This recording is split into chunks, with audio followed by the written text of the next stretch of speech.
안녕하세요. 손해배상 전문 박중영 변호사입니다. 불법 행위로 인해서 피해자에게 손해를 입힌 가해자에 대해서 우리 민법에서는 손해배상 책임을 물을 수 있도록 하고 있는데요. 이런 민법상 손해배상 책임의 기초가 되는 손해배상액 산정에 있어서는 가해 행위로 인한 피해자가 입은 손해를 전보하는 것을 기본 이념으로 하고 있습니다. 그런데 가해자의 행위가 악의적이고 반사회적일 경우에 실제로 피해를 입은 피해자의 이러한 손해액보다 훨씬 많은 배상액을 부과하도록 함으로써 가해자로 하여금 징벌적인 의미의 손해배상 책임을 지우는 것을 징벌적 손해배상 제도라고 하는데요. 이런 징벌적 손해배상 제도는 영미법에서 발달한 제도고요. 우리나라 같은 대륙법 에서는 아직 전면적으로 받아들이고 있지 않고 개별 법률에서 인정하는 경우에만 예외적으로 인정을 하고 있습니다. 우리나라의 개별법에서 이런 징벌적 손해배상 제도를 최초로 도입한 것이 하도급 거래 공정화에 관한 법률 제35조인데요. 이하에서는 하도급 거래 공정화에 관한 법률 제35조에서 규정하고 있는 징벌적 손해배상 제도에 대해서 한번 살펴보도록 하겠습니다. 하도급 거래 공정화에 관한 법률은 공정한 하도급 거래 질서를 확립해서 원사업자와 수급업자가 대등한 지위에서 상호 보완하면서 균형 있게 발전할 수 있도록 하도급 거래와 관련해서 여러 가지 규정을 두고 있습니다.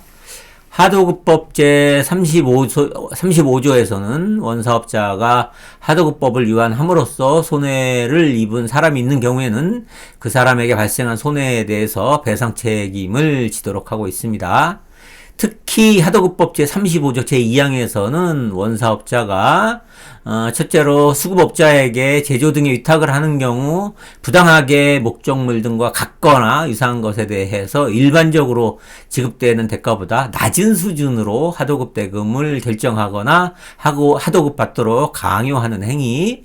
둘째, 제조 등의 위탁을 한 후에 수급사업자의 책임으로 돌릴 사유가 없음에도 제조 등의 위탁을 임의로 취소, 변경하거나 목적물 등의 납품 등에 대한 수령 또는 인수를 거부하거나 지연하는 행위.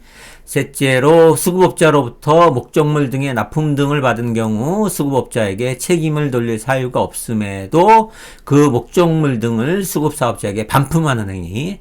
넷째로, 제조 등의 위탁을 할 때 정한 하도급 대금을 부당하게 감액하는 행위. 다섯째, 원사업자가 취득한 수급사업자의 기술자료를 부당하게 사용하는 행위.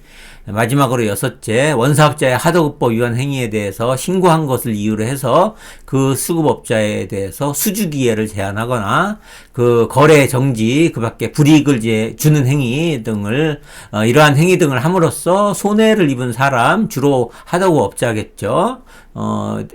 이런 사람이 있는 경우에는 그에게 발생한 손해의 3배를 넘지 않는 범위에서 징벌적 손해배상 책임을 지도록 이렇게 규정을 하고 있습니다. 법원에서 이런 하도급법에 따른 손해배상액을 산정할 때 이 법을 위반한 행위로 손해가 발생한 것은 인정되지만 그 손해액을 입증하기 위해서 필요한 사실을 입증하는 것이 해당 사실의 성질상 매우 곤란한 경우에는 변론 전체의 취지와 증거조사의 결과에 기초해서 상당한 손해액을 인정할 수 있습니다.